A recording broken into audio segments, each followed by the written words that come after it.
November 23, 1941. The Second World War rages on in the deserts of North Africa. Germany's famous general Erwin Rommel, otherwise known as the Desert Fox, is commanding his Africa Corps in a confused and chaotic battle against the British Eighth Army. At the height of the battle, Rommel decides to lead his 21st Panzer Division in a daring attack, driving through enemy lines from Cyrenaica into Egypt in an attempt to flank the British Army. This ultimately doomed attack would be known as the Dash for the Wire, named for the thick wire and minefield fortifications that lined the Egyptian Cyrenaica border. It would also lead to a moment in the war that could have changed history. Rommel had always led from the front, preferring to see the action up close and issue commands on the fly.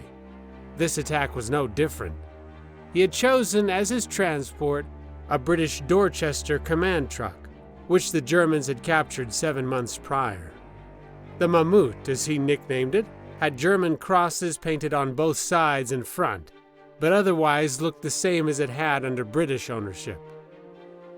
Riding atop his Mammut, Rommel broke through the wire and surged into Egypt.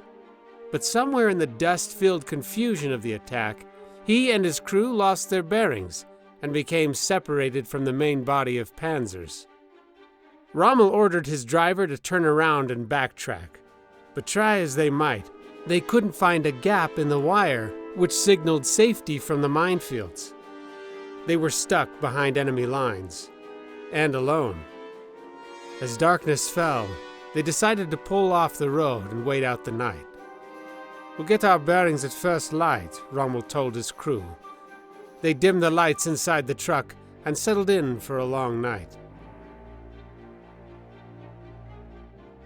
Unknown to him, however, the road they were adjacent to was the main supply and reinforcement route for the British 4th Indian Division.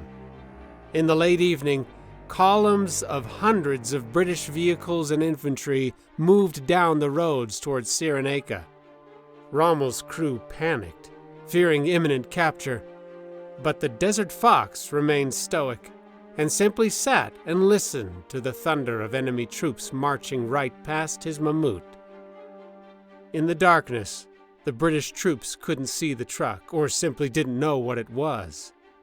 Some British soldiers, however, caught a glimpse of the Mammut silhouette and cautiously approached the vehicle. In the blackness of the desert night, they didn't notice the German markings on the truck and assumed the Dorchester was one of theirs. They thought that perhaps the British general inside might need assistance. After all, mechanical breakdowns were common in the harsh desert, and it seemed an odd place for a general to park for the night. Inside the truck, the Germans heard the approaching footsteps. They held their collective breath, expecting the worst. But as the British approached the truck, they hesitated and began whispering amongst themselves.